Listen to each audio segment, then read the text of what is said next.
Hello everyone, I am Suman Kiro और आज हम लोग पढ़ेंगे गॉस थ्योरम का चौथा एप्लीकेशन।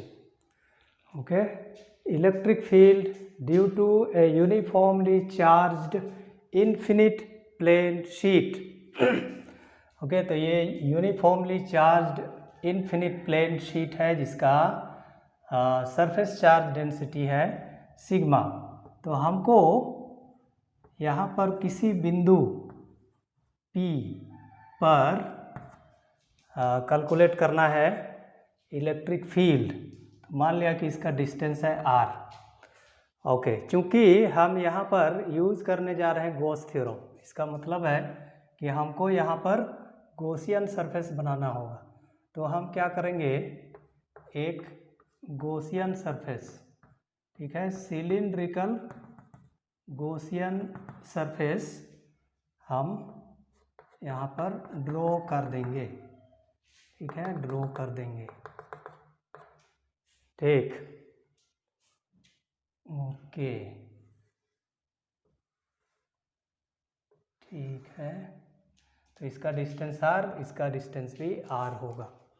ठीक, तो इसको ऐसे लिख सकते हैं, let us consider a uniformly charged infinite plane sheet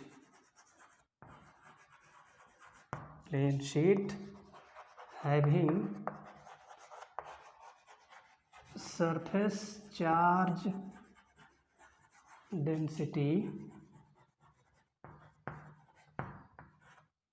sigma, surface charge density sigma.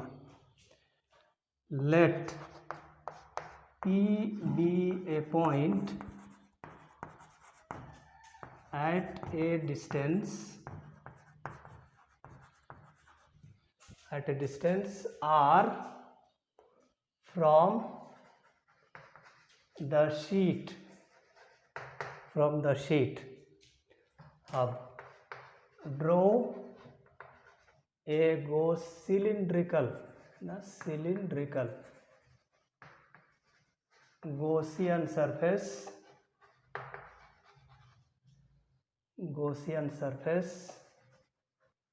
of radius r on both sides with end caps of area S। ये जो एंड कैप है इसका एरिया है S।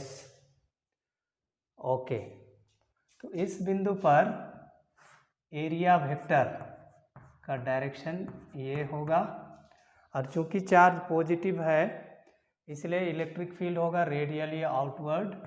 तो इलेक्ट्रिक फील्ड का direction भी यही होगा। इसका मतलब है थीटा इक्वल टू 0 डिग्री। तो यहाँ पर भी ठीक वैसा ही होगा। ठीक है, ये ds का डायरेक्शन और ये E का डायरेक्शन।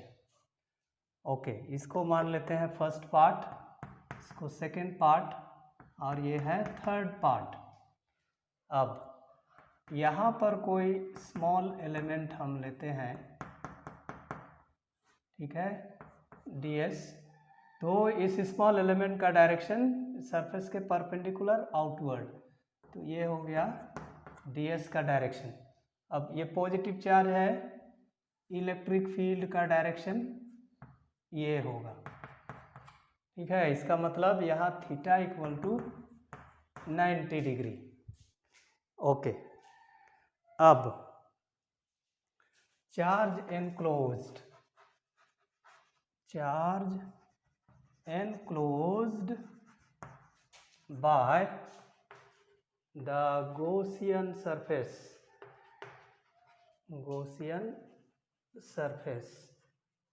is, ओके, सिग्मा बराबर होता है Q बाय S, चार्ज पर unit area.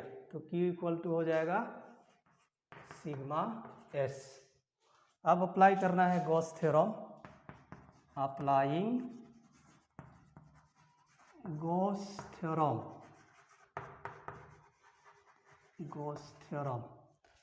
Okay. Surface integral of E dot d s equal to हो जाएगा Q by epsilon naught, this is equal to sigma S by epsilon naught. अब ये जो Gaussian surface है इसको हमने 3 part में बांटा है, फर्स्ट, सेकेंड, थर्ड। इसलिए ये जो टोटल इलेक्ट्रिक फ्लक्स होगा वो होगा electric flux due to first surface plus electric flux due to second surface plus electric flux due to third surface, this is equal to sigma S by epsilon naught. ठीक, अब इसको हम expand करेंगे तो ये हो जाएगा E ds cos theta, okay.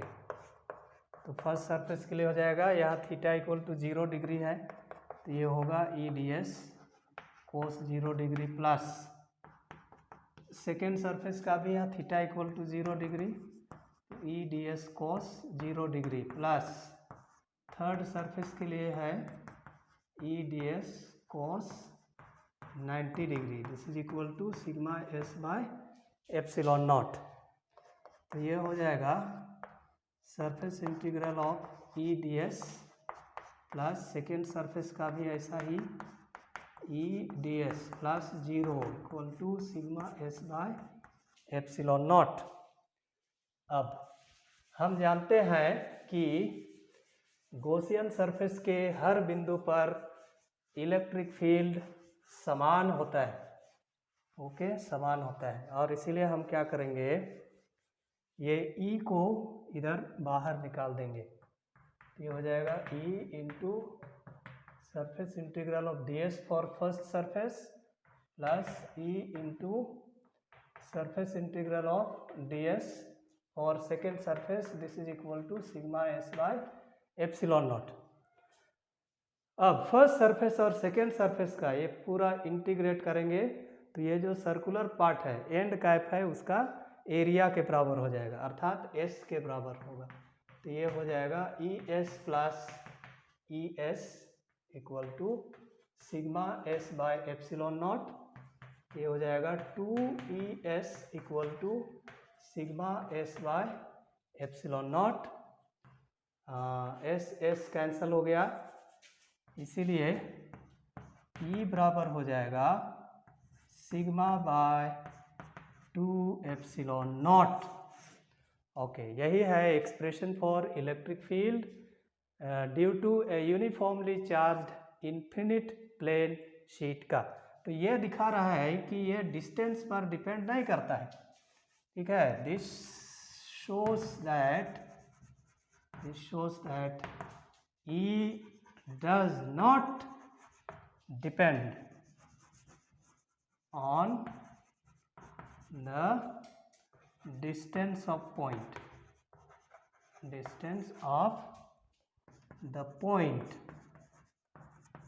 ठीक है, distance of the point from plane sheet, okay. ऐसा क्यों होता है?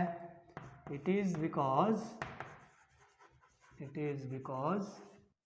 this distance of point P is much smaller than the size of the sheet, okay. तो इस प्रकार से गॉस थ्योरम और उसका एप्लीकेशन है ना कंप्लीट हो जाता है, ठीक है। अगर मेरा ये क्लास आपको अच्छा लगा, आपने कॉन्सेप्ट समझ लिया, तो आप इसे अपने दोस्तों को भी बताएं ताकि वे भी आप ही की तरह इसे सीख सकें। बाय।